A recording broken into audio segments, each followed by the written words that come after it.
ദുനിയാവിലേക്ക് ചേർത്ത് നോക്കുകയാണെങ്കിൽ മഹ്ശറിലെ ഒരു ദിവസം അത് ദുനിയാവിലെ 70,000 വർഷമാണ്.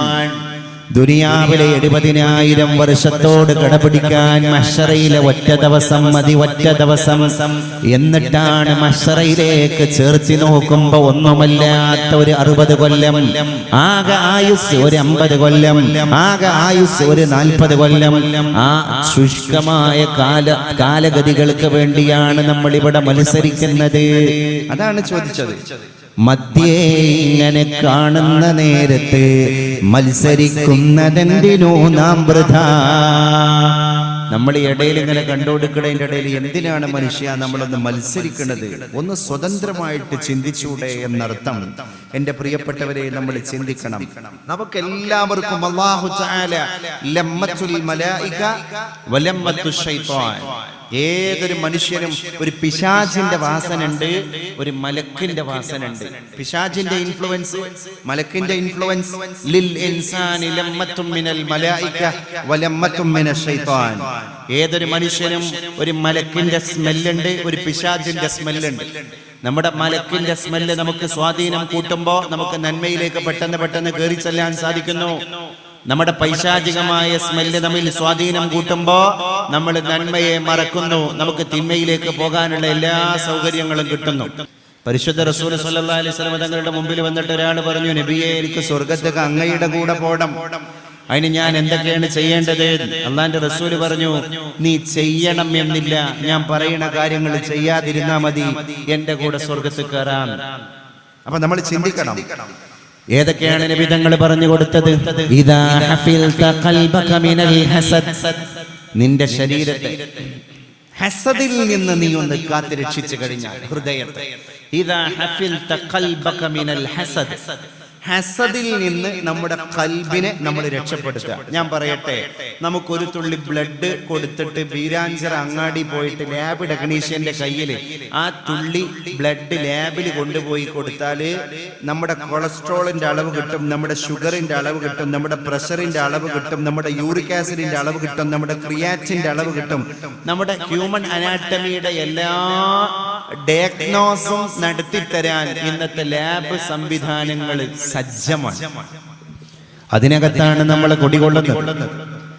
എന്നാ ഞാനൊന്ന് ചോദിക്കട്ടെ, നമ്മുടെ ഹസദിന്റെ അളവ്, നമ്മുടെ അസൂയ, നമ്മുടെ കിബറിന്റെ അളവ്, നമ്മുടെ അഹങ്കാരം, നമ്മുടെ ഉജ്ബ്, നമ്മുടെ റിയാ, നമ്മുടെ സുമഅത്ത്, ഈ കാര്യങ്ങളൊക്കെ എങ്ങനെയാണ് അളന്ന് തിട്ടപ്പെടുത്താൻ സാധിക്കുക എന്നുള്ളത് നമ്മളൊന്ന് തിരിച്ചറിയേണ്ടത്. ബാസ് കുറച്ച് ഡിലേയും കുറക്കുക, ബാസും കുറക്കുക. അപ്പൊ ഈ അളവുകൾ എങ്ങനെയാണ് മനുഷ്യന് തിട്ടപ്പെടുത്താൻ സാധിക്കാൻ? ഇല്ല. അപ്പൊ ഹസദ് എന്ന് പറയുന്നത് ശരിക്ക് കൊളസ്ട്രോളിനേക്കാളും ഷുഗറിനേക്കാളും ക്രിറ്റിക്കലായ ഒരു അസുഖമാണ്, വലിയ അസുഖമാണ്. പക്ഷെ അത് ഇന്റേണലാണ്, നോട്ട് എക്സ്റ്റേണൽ. ഖൽബിയായ അംറാദുൽ ഖുലൂബ്, തസവുഫിന്റെ കിതാബിൽ മഹാന്മാരായ പണ്ഡിതന്മാർ അതിനെപ്പറ്റി പറഞ്ഞത് അംറാദുൽ ഖുലൂബ്, അത് ഹൃദയ രോഗങ്ങളാണ്. മനുഷ്യന്റെ ഹൃദയങ്ങൾ ഒരുപാട് ഗൗരവമായ രോഗങ്ങൾ ബാധിച്ചുകൊണ്ടിരിക്കുകയാണ് എന്നർത്ഥം. അതിൽ പെട്ടതാണ് അസൂയ. അസൂയ എന്ന് പറഞ്ഞ സാധനത്തിന്റെ ഒരു താരീഫ് നമ്മളൊന്ന് ആലോചിച്ച് നോക്ക്. എന്താ, what do you mean by അസൂയ? What is the definition of അസൂയ? ഇപ്പോ ഇത് പറയാനും കേൾക്കാൻ അസൂയ പാടില്ല എന്ന് പറയാൻ നല്ല സുഖാണ്, അസൂയ പാടില്ല എന്ന് കേൾക്കാൻ അതിലേറെ സുഖാണ്. പക്ഷെ അസൂയല്ലാതൊന്ന് ജീവിക്കാനുള്ള റിസ്ക് എത്രയാണ്? അതെന്താ, കമ്പാരിറ്റീവ്ലി നമ്മളെങ്ങനെ അസൂയ എന്ന് പറയുന്ന, ഹസദ് എന്ന് പറയുന്ന രോഗം മെല്ലെ മെല്ലെ പതിയെ പിടികൂടുകയാണ്. അസൂയന്റെ നിർവചനം തന്നെ ഇതാണ്: എനിക്ക് ഞാണ്ട് ഇല്ലെങ്കിലും ശരി, അവനുണ്ടാകാൻ പാടില്ല, അവൾക്ക് ഉണ്ടാകാൻ പാടില്ല. അപ്പൊ നമുക്ക് ഉണ്ടായിട്ട് നമുക്ക് സമാധാനം ഉണ്ടാകുകയാണെങ്കിൽ അതൊരു നിഅമത്ത് വളരല്ലേ? അതല്ല, തന്റെ അസ്വസ്ഥത തനിക്കുള്ളതോ തനിക്കില്ലാത്തതോ അല്ല, പിന്നെ മറ്റുള്ളവന് ഉണ്ടായി എന്നുള്ളതാണ് തന്റെ അസ്വസ്ഥത. അതാണ് അസൂയ.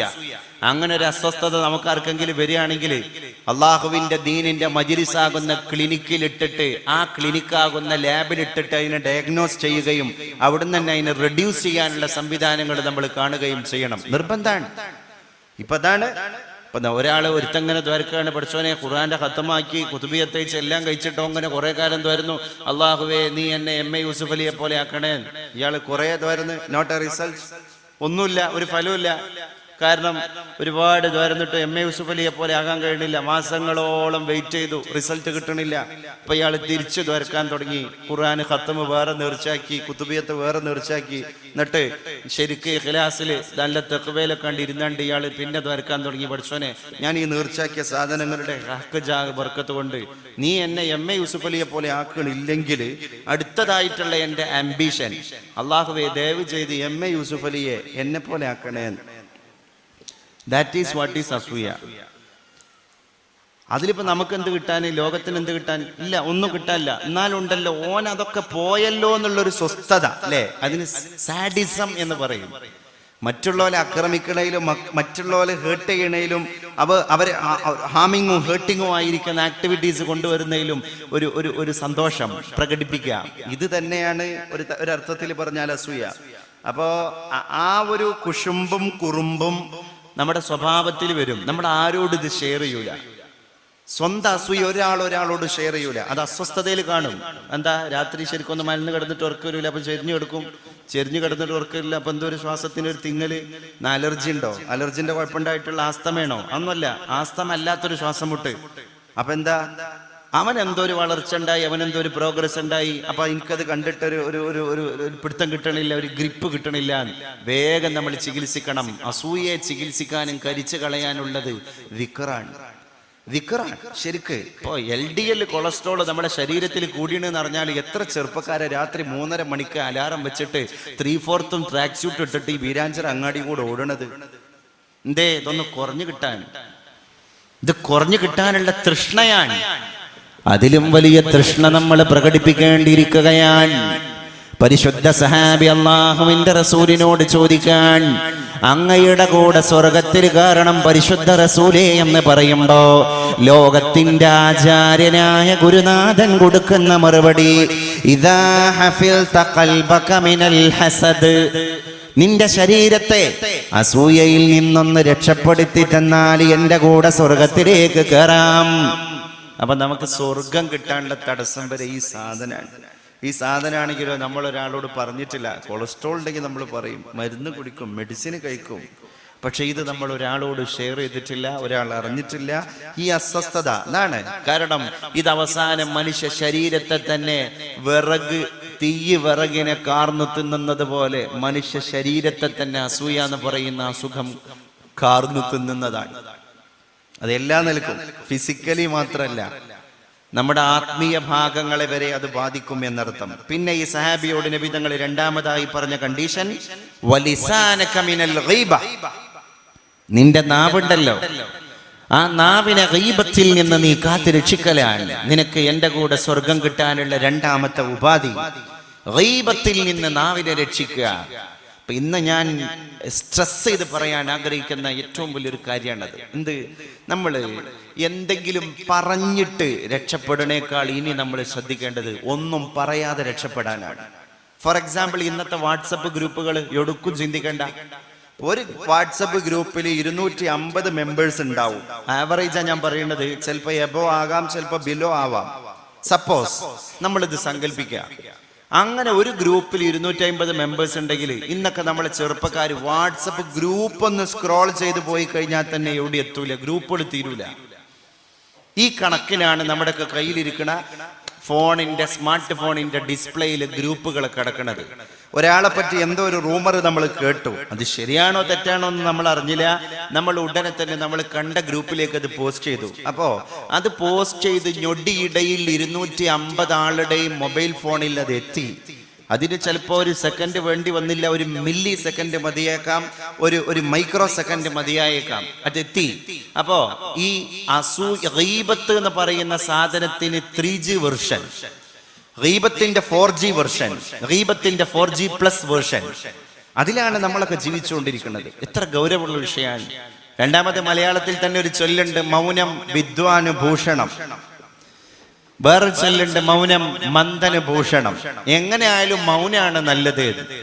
പണ്ട് അരിസ്റ്റോട്ടിൽ തന്റെ ശിഷ്യന്മാരോട് പറഞ്ഞു, പ്രിയപ്പെട്ട ശിഷ്യന്മാരെ, സംസാരം എന്ന് പറയുന്നത് ഒരു വെള്ളിയാണ്, വെള്ളി ആഭരണത്തിന് തുല്യമാണ് സംസാരം. അപ്പോ ബുദ്ധിമാനായ അരിസ്റ്റോട്ടിലിനോട് ശിഷ്യന്മാര് ചോദിച്ചു, അപ്പൊ ഗോൾഡ് എന്താണ്? അദ്ദേഹം പറഞ്ഞു, സൈലന്റ് ഈസ് ഗോൾഡ്, മൗനമാണ് സ്വർണം. സംസാരം വെള്ളിയാണെങ്കിൽ പിന്നെ സ്വർണം മൗനമാണ്. അപ്പൊ മൗനം സ്വർണ്ണാണ്.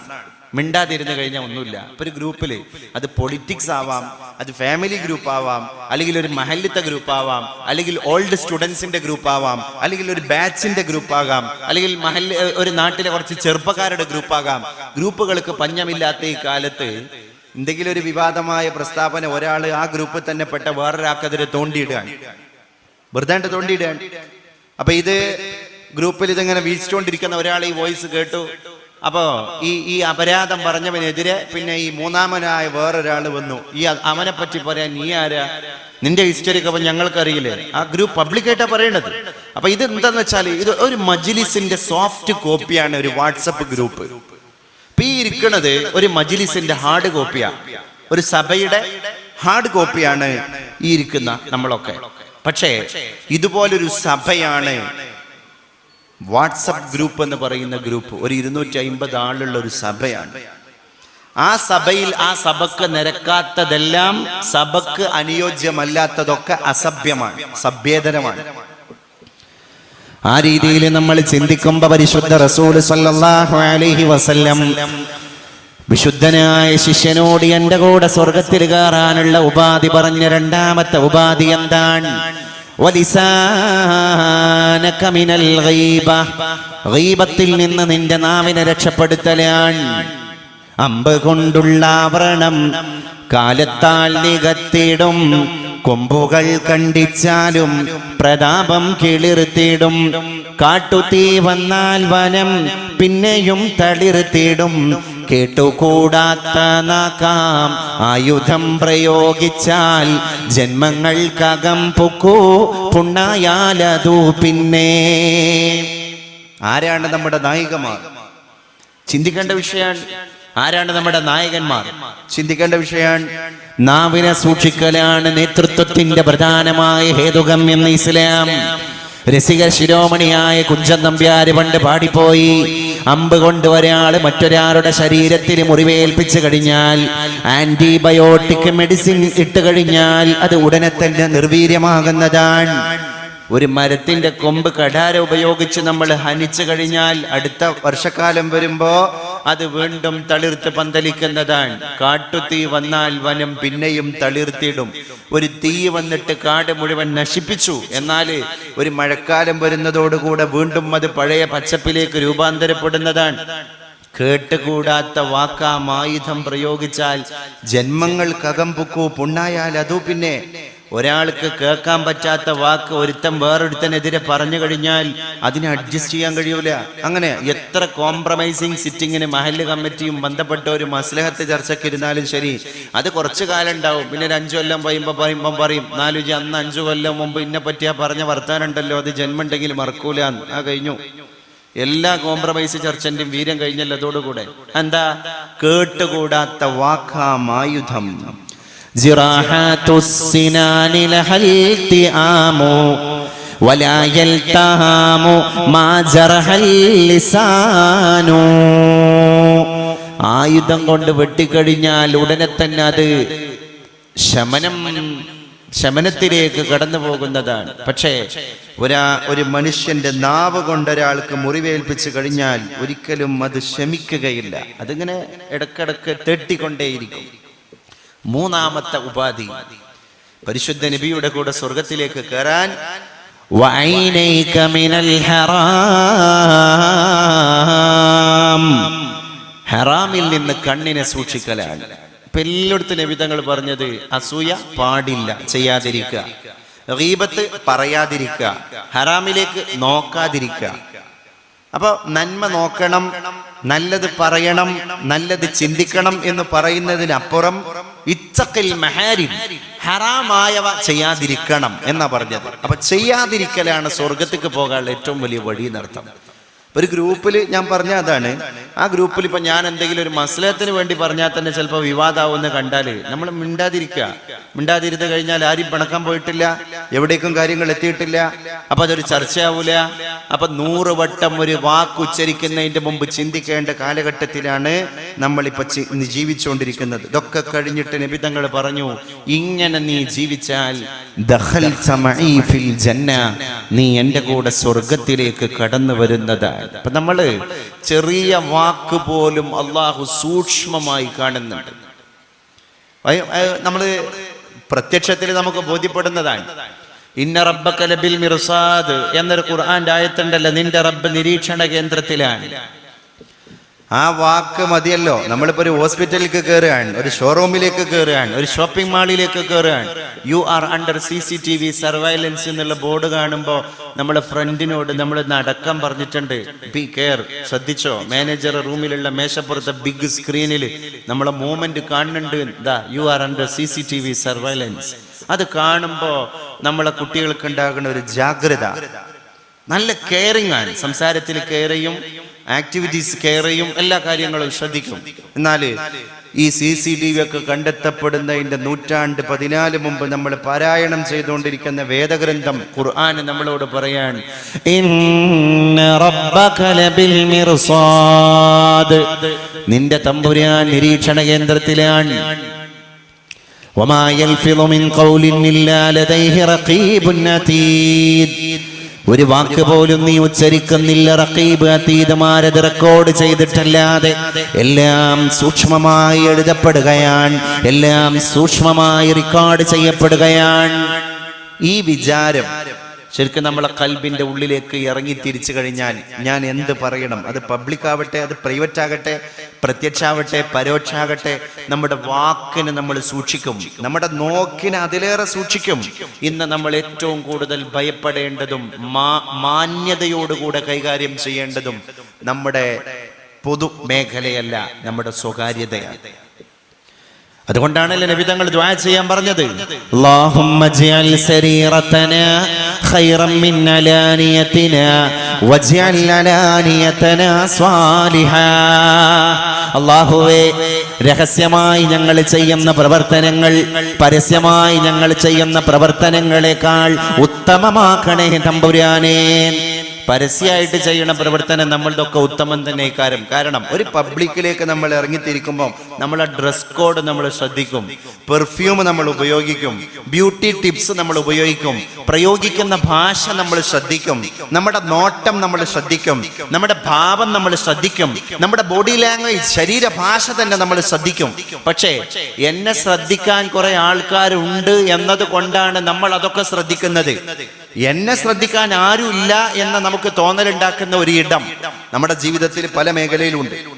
ഫോർ എക്സാമ്പിൾ, നമ്മളൊരു ഇന്റർനെറ്റ് കണക്റ്റഡ് ആയിരിക്കുന്ന സ്മാർട്ട് ഫോണുമായിട്ട് ആരോരുമില്ലാത്തൊരു ഇരുട്ടിന്റെ മറവില് വാതിൽ കതകിട്ടടച്ചിട്ട് നമ്മുടെ പ്രൈവറ്റ് റൂമിൽ നമ്മളെ ശല്യം ചെയ്യാൻ ഒരാളും വരൂല. ലോകത്തിന്റെ എല്ലാ ഭാഗങ്ങളിലും ജനങ്ങൾ തണുപ്പിന്റെ കട്ടിക്കരിമ്പടം പുതച്ചു കൂർക്കം വലിച്ചുറങ്ങാണ് എന്ന് തോന്നുമ്പോ എല്ലാ സംവിധാനത്തിന്റെയും കവാടമാണ് ഒരു ചെറുപ്പക്കാരിയുടെ മുമ്പിൽ തുറക്കപ്പെട്ടിരിക്കുന്നത്. അള്ളാഹു അവനെ നോക്കാൻ, അള്ളാഹു അവനെ നിരീക്ഷിക്കാൻ. എന്റെ അടിമയുടെ പ്രൈവസി എങ്ങനെയുണ്ട്? അലാനിയത്തല്ല, സിറ്. അലാനിയത്ത് എല്ലാവരുടെയും നന്മയാണ്.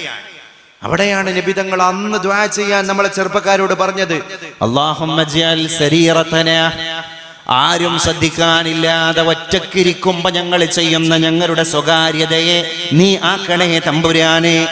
ഖൈറൻ മിൻ അലാനിയതിനാ, എല്ലാരും ശ്രദ്ധിക്കാനുണ്ടാകുന്ന ഒരു പബ്ലിക് മേഖലയിൽ ഞങ്ങൾ ചെയ്യുന്ന പരസ്യ പ്രകടനങ്ങളെക്കാൾ ഖൈറാക്കണേ തമ്പുരാനെ.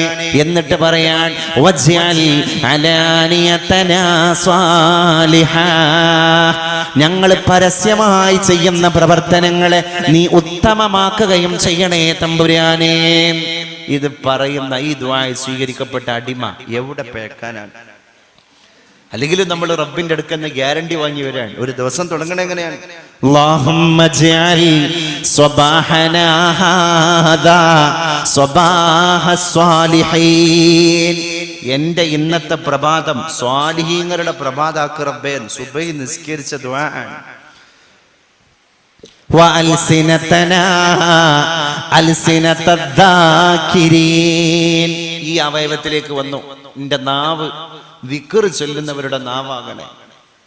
വഖുലൂബനാ ഖുലൂബൽ ഖാശിഈൻ.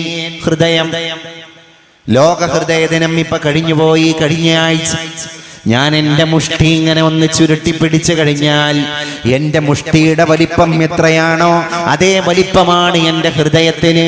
നിങ്ങളുടെ മുഷ്ടി നിങ്ങളൊന്ന് ചുരുട്ടിപ്പിടിച്ചു കഴിഞ്ഞാൽ ആ മുഷ്ടിയുടെ വലിപ്പം എത്രയാണോ അതേ വലിപ്പമാണ് നിങ്ങളുടെ ഹൃദയത്തിന്. എന്നിട്ടും നബി തങ്ങൾ അതിനെപ്പറ്റി പറയുകയാണ്, ഇന്ന ഫിൽ ജസദില മുദ്ഗ.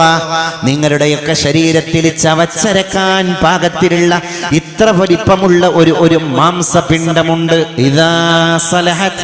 ആ മാംസപിണ്ഡമെങ്ങാനും ശരിയായി കഴിഞ്ഞാൽ സലഹൽ ജസദു കുല്ലു. നിങ്ങളുടെ ശരീരമാസകലം ശരിയായി. വഇദാ ഫസദത്.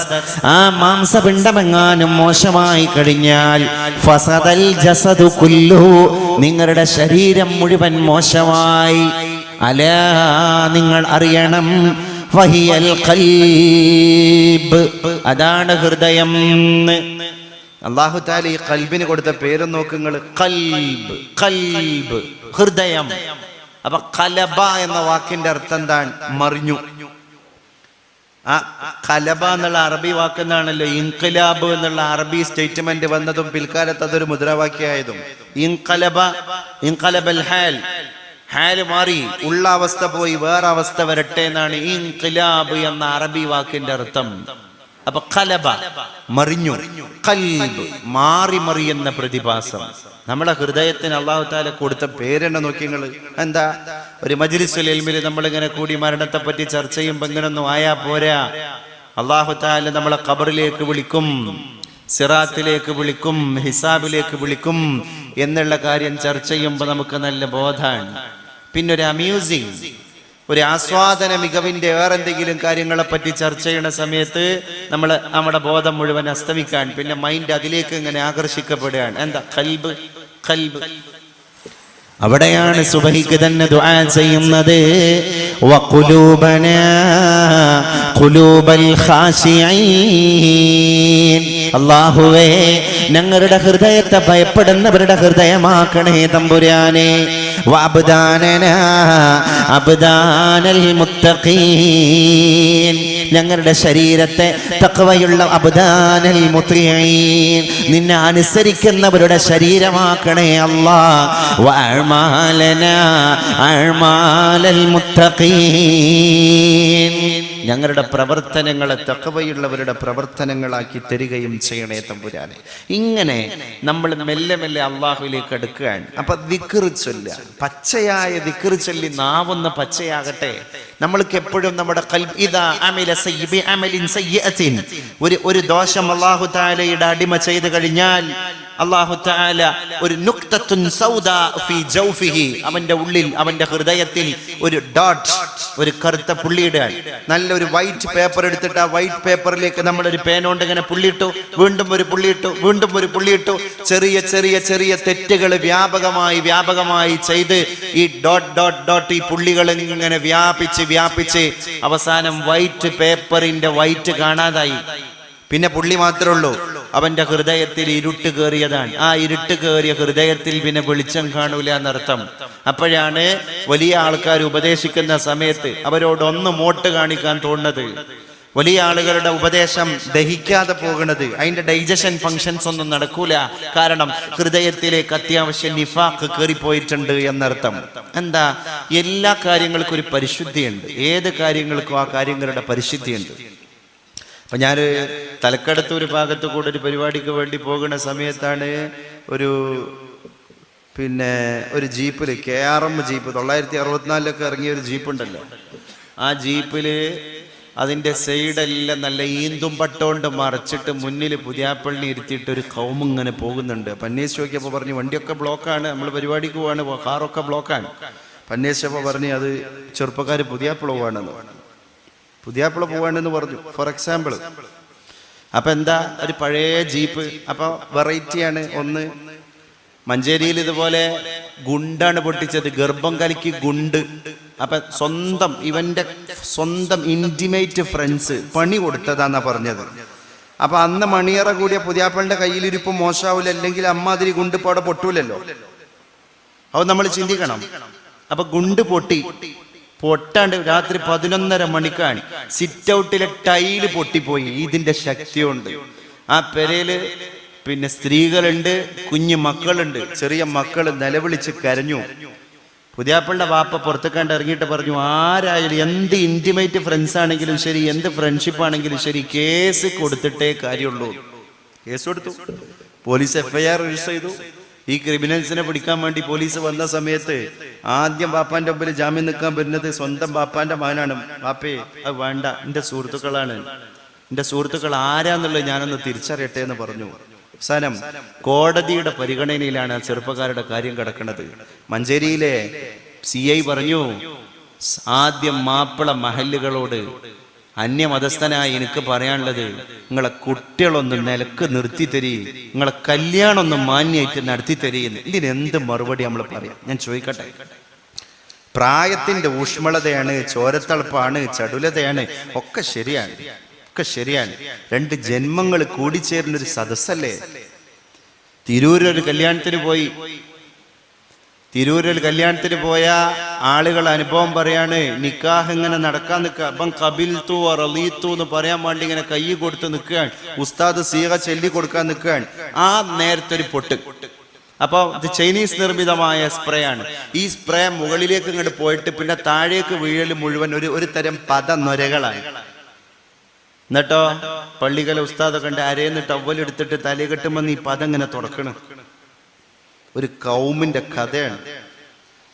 നമ്മളെ കൗമിനെ പറ്റിയാണല്ലോ കുന്തും ഖൈറ ഉമ്മത്തിൻ ഉഖ്രിജത് ലിന്നാസ് എന്ന് ഖുർആൻ പറഞ്ഞത്. എന്നിട്ട് നമ്മളിങ്ങനെ പറയാ, നിങ്ങൾ മാപ്പിളാരാണ്, നല്ലോണം കളിച്ചോണ്ടി, ഓർമ്മിച്ചോണ്ടി. ഞങ്ങൾ ആരാണെന്നറിയോ? മമ്പർ തങ്ങളിപ്പാപ്പാന്റെ പിന്മുറക്കാര്, വെളിയങ്കോട് ഉമ്മർഖാദിന്റെ ബാക്കിക്കാരാണ്. വാര്യംകുന്നത്ത് അഹമ്മദാജി ബ്രിട്ടീഷുകാരുടെ തോക്കിന്റെ മുമ്പിൽ വിരിമാറ് കാണിച്ചു നിന്ന മനുഷ്യന്റെ പേരക്കുട്ടികളാണ്. വല്യാപ്പ പാപ്പാനായി എന്ന് വിചാരിച്ചാണ്ട് പേരക്കുട്ടിക്ക് തയമ്പുണ്ടാവൂല.